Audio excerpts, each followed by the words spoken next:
Hola, ¿qué tal? Mi nombre es Ana Karen Contreras Salazar, mi matrícula es 1877-419 del Laboratorio de Arquitectura de Robots en la Brigada 116 y voy a explicar la práctica 4 que es trayectorias simples.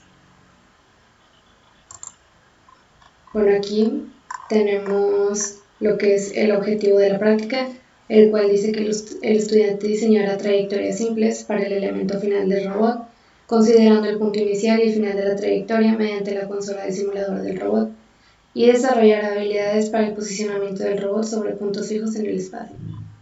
Para el desarrollo podemos ver que tenemos la definición de variables, que son localizaciones de memoria que almacenan valores enteros en datos de 32 bits. Después tenemos las variables del sistema, en donde el controlador tiene 9 variables que son in, out, enc, time, lta, ltb, mflag, error y anout. Después tenemos las variables del usuario, que son definidas por el usuario y pueden ser tanto globales como locales. Las variables globales se pueden usar en todos los programas utilizando el comando global, en donde se define la variable como global, y el comando dimg, que define un vector de variables globales. Y las variables locales solo se pueden utilizar en el programa donde se definieron. Utilizando el comando define se define una variable como local y con el comando dim se define el vector de variables locales. Después tenemos que las posiciones están almacenadas en un área de memoria reservada para estos datos.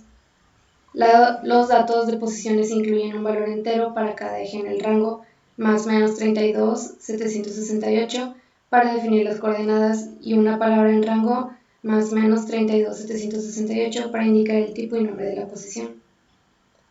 Después tenemos que el ACL tiene 6 tipos de posiciones listadas. Estas son absoluta juntas, absoluta XY, relativa a otra posición por juntas, relativa a otra posición por X, Y y Z, relativa a la posición actual por juntas y relativa a la posición actual por X, Y y Z.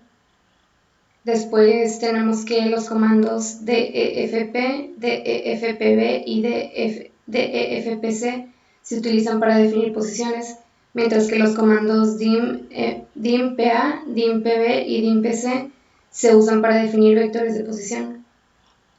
Aquí podemos ver algunos ejemplos de definición de posiciones. Y luego tenemos que grabar una posición, es escribir sus valores en la posición reservada de la memoria.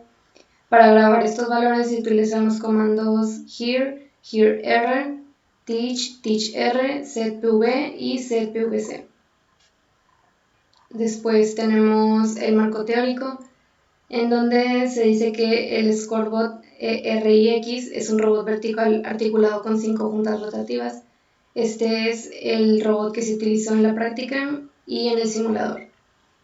Aquí podemos ver una pequeña representación del robot y aquí tenemos los movimientos de las juntas o articulaciones, en donde sabemos que son 7, donde la primera es la base y su movimiento es rotar esta base. Tenemos la 2, que es el hombro, en donde sube y baja el brazo superior. La 3, que es el codo, donde sube y baja el antebrazo. Tenemos el 4, que es el movimiento de la muñeca, donde sube y baja la pinza. La articulación 5, que es el giro de muñeca, en donde se gira la pinza. La articulación 6, que es la pinza, donde abre y cierra la pinza. Y la 7, que es el riel, que mueve el robot sobre el riel. Después tenemos que las operaciones del robot, que es en modo manual, en donde es accionable cuando el sistema está en modo directo. Este modo permite el control directo de los ejes y la necesidad de utilizar el Teach Pendant. Aquí tenemos algunas teclas que se utilizan para mover el robot, en donde Q1 es el eje 1, que es la base. Tenemos W2, que es el eje 2, donde es el hombro.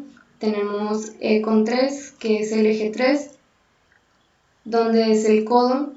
Tenemos R4, el eje 4, que es el movimiento vertical de la muñeca. Tenemos T5, que es el eje 5, el giro de la muñeca. Tenemos Y6, el eje 6, que es la pinza. Y por último U7 con el eje 7, que es el riel. Después tenemos lo que es el modo directo, que el usuario tiene el control directo de los ejes del robot. El controlador va ejecutando los comandos a medida que van siendo ingresados por el operador. Y por último tenemos el Teach Pendant, que es un dispositivo opcional que se utiliza para manejar al robot y los periféricos conectados al controlador. Este es muy práctico para el movimiento de ejes, grabado de posiciones, direccionamiento de los ejes y ejecución de programas. Y aquí hay una pequeña representación de este artefacto. Después tenemos el sistema de coordenadas que se utilizan, que están las coordenadas joint, las cuales especifican la posición de los ejes robóticos en unidades de encoders, y las coordenadas cartesianas, que son un sistema geométrico para especificar la posición del punto central de la herramienta del robot, definiendo la distancia en unidades lineales. Y eso sería todo de mi parte. Gracias.